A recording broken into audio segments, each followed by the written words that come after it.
Hello दोस्तों, genius question number 1 में आपका स्वागत है। आज हम बात करेंगे कक्षा 10 के हिंदी। ये हमारा पहला क्लास है और ये हिंदी का पहला चैप्टर है। क्या है ये हिंदी का पहला चैप्टर है और हम क्रैश कोर्स करवाने वाले हैं, खास करके बिहार बोर्ड के लिए स्पेशल रूप से।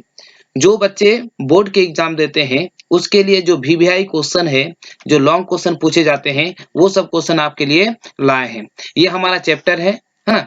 ये आपका क्या है? चैप्टर है श्रम विभाजन और जाति प्रथा, जिसके लेखक हैं भीमराव अंबेडकर। जिसके लेखक क्या है? भीमराव अंबेडकर। ये इसका क्या है? लेखक है। देखिए, अगर आपको नंबर उठाना है, ये सवाल जो है आपका 2 नंबर का पूछा जाता है। कितना नंबर? 2 नंबर का पूछा जाता है इसमें। ठीक है, 2 नंबर या फिर ज़्यादा सवाल अगर लंबा हो तो वो 5 नंबर का भी पूछा जाता है। इसीलिए हिंदी में आपको अगर अच्छा अंक उठाना है तो हिंदी पे आपको ध्यान देना ही होगा। तो चलिए देखते हैं हमारा पहला क्वेश्चन। ये वीवीआई क्वेश्चन है, जो चुने हुए क्वेश्चन है। इसमें से क्वेश्चन ज़्यादातर पूछे गए हैं। ठीक है, ये पूछे जाने वाले ही सवाल हैं। तो जैसा कि पहला सवाल है आपका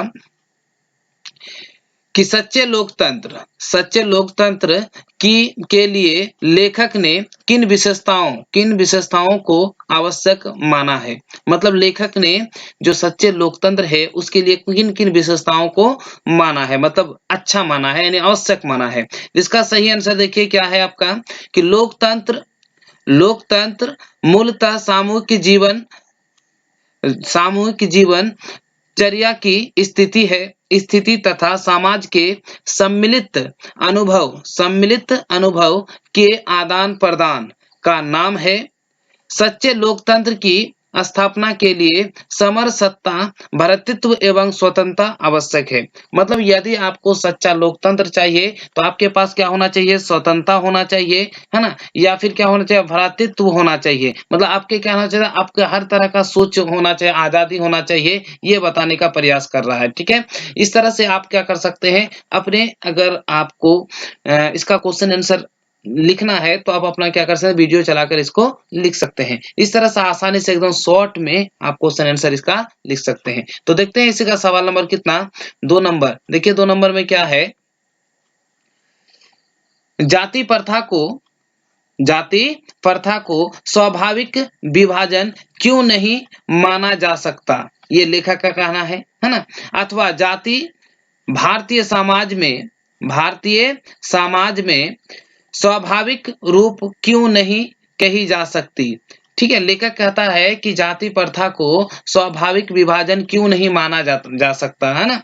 क्या क्यों नहीं माना जा सकता? अथवा जाति भारतीय समाज में श्रम विभाजन का स्वाभाविक रूप क्यों नहीं कही जा सकती? इसका उत्तर होगा क्या होगा? देखिए शॉर्ट में उत्तर, भारतीय समाज में जाति प्रथा श्रम विभाजन का स्वाभाविक क्या है? स्वाभाविक रूप नहीं कही जा सकती, क्योंकि यह ये क्या है? मनुष्य की रुचि पर आधारित नहीं है। इसमें मनुष्य की निजी क्षमता का विचार किए बिना उसका पैसा निर्धारित कर दिया जाता है। हालांकि ये पैसा नहीं होगा, आपका पेशा होगा। क्या होगा? एक होगा, है ना?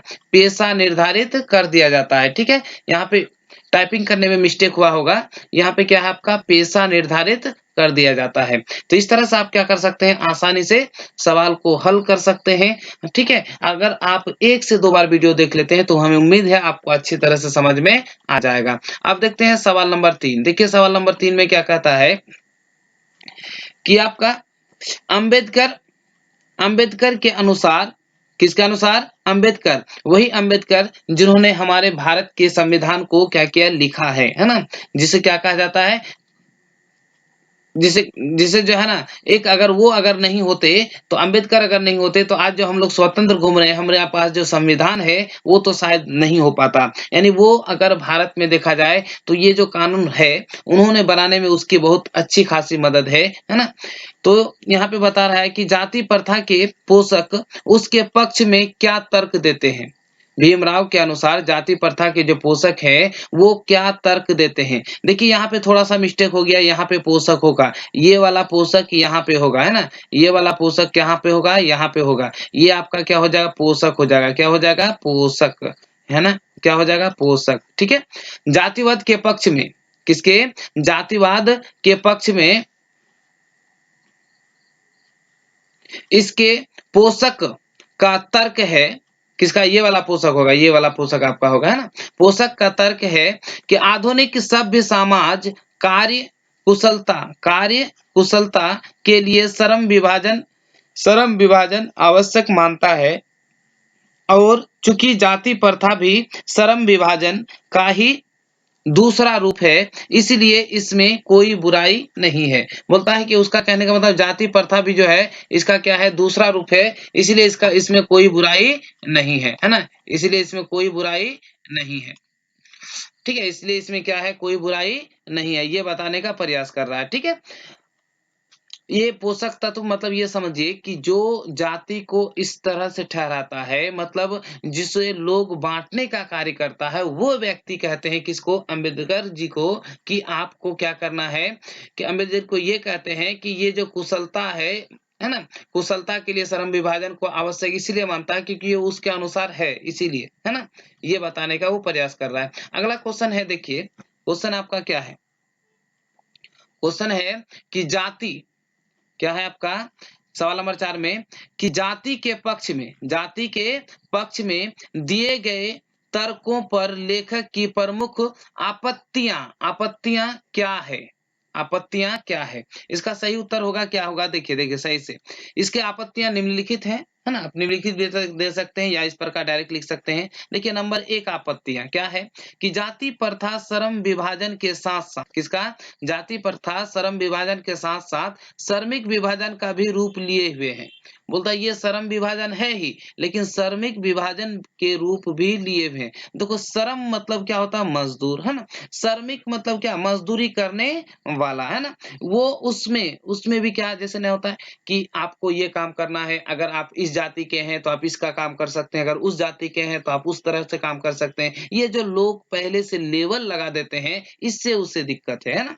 जैसे इस प्रथा, सवाल नंबर इसमें इसका दूसरा पॉइंट में कहता है कि इस प्रथा में श्रमिकों को स्वाभाविक रूप से विभिन्न वर्गों में विभाजित किया जाता है। बिल्कुल सही है, जैसे कोई काम करने वाला है, जैसे मोची है तो वो खाली जूता सीने का काम करेगा, है ना, यदि मान के लिए पासवान है ये तो उसे क्या करना पड़ेगा, नाला साफ करना पड़ेगा, मतलब, या फिर कोई दूसरे जाते हैं तो उसे दूसरे तरह का कार्य करना पड़ेगा। मतलब लोगों का क्या है कि अपने अनुसार वो क्या कर दिए, बांट दिए हैं, इसीलिए उसे दिक्कत है, किसको, लेखक को। तीसरा पॉइंट कहता है कि इसमें इसमें वर्गों को ये मिस्टेक हो गया है ना, इसमें वर्गों को एक दूसरे की अपेक्षा ऊंच नीच भी कराकर, है ना, करार दिया जाता है। मतलब होता है ना कि जैसे हिंदू मुस्लिम हो, या मुस्लिम में बहुत सारे कास्ट हैं, या हिंदू में बहुत सारे कास्ट हैं, उसके अंदर बहुत विभाजन है, तो क्या करता है कि जो कोई अपने आप को बोलता है कि हम बड़े कास्ट हैं, कोई अपने आप को बोलता है क्या, छोटे कास्ट हैं, तो इस तरह से वो क्या करते हैं, ये बांटने का ही कार्य करते हैं। ठीक है, क्या करते हैं, बांटने का ही कार्य करते हैं। चौथा पॉइंट है, जाति प्रथा पर आधारित विभाजन मनुष्य की रुचि पर आधारित नहीं है। मतलब रियलिटी में देखा जाए कि जाति प्रथा के अनुसार जो विभाजन है, ये मनुष्य का जो है रुचि पर, किस पर, मनुष्य के रुचि पर यह आधारित नहीं है। ये बिल्कुल एकदम परफेक्ट पॉइंट है। क्या है, बिल्कुल परफेक्ट पॉइंट है। अब देखते हैं सवाल नंबर 5, जो कि इसका लास्ट सवाल होगा आज का। क्या कहता है, देखिए सवाल नंबर, ये बार बार पूछे हैं सवाल, आपका बता रहा है कि भीमराव अंबेडकर किस विडंबना विडंबना की बात करते हैं, अथवा लेखक किस विडंबना की बात करते हैं, विडंबना का स्वरूप क्या है। देखिए समझिए क्या बोलता है, आधुनिक, इसका जो आंसर है, आधुनिक युग में जातिवाद का पोषण होना, हालांकि क्या होना, पोषण होना, इसके पोषक, यहाँ पे क्या हो जाएगा, पोषक, क्या हो जाएगा यहाँ पे, पोषक, है ना, पोषक। ठीक है, क्या हो जाएगा, पोषक, पोषक को पोषक की कमी नहीं होना, इस तरह की प्रथा को बढ़ावा देना लेखक के विचार से विडंबना माना गया है। मतलब कमी नहीं होना, इस तरह की जो प्रथा है बढ़ावा देना, इसमें क्या है, विडंबना, मतलब उससे दुख होता है, दिक्कत होती है। इसका सही अर्थ में यही हुआ, क्या होता है, दुख होता है, दिक्कत होती है ना, सही अर्थ में यही माना जाता है।